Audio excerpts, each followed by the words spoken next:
Zortzigarren ipuina, arranoa eta azeria. Arranoak harrapatu zizkion behin azeriari lurzillo edo leize baten zeuzkan umeak. Ikusirik azeriazko jakinak egin ziola gaitzik arranoari. Jarraitu zion negarrez eta diotza palaguz.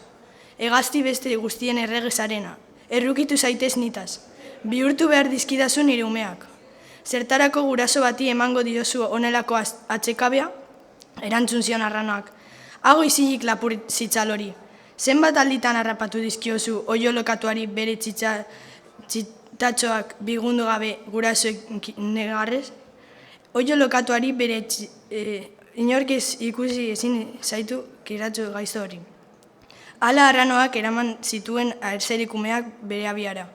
Jaten emateko arranokumei. Azeri askotako asmatu zuen zu ematea. Arranoaren umeak zeuden arbolari. Ekarri zituen lastoa, larigarra eta zua. Izeki zituenean erregarriak igotzen zuen keak gora. Jaiki zen garra. Ikusi arranoak erre behar zutela bere umeek abiak eta guzti esaten dio. Azeri oker eta asmakaria, garaitu nauzu zure asko jankinarekin. Itzale gizu zua eta emango dizkizut zure umeak.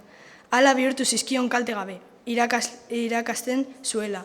Gehiago balio duela sarri asko jakin eta izartua izateak. Indartsu eta sendoa izateak baino.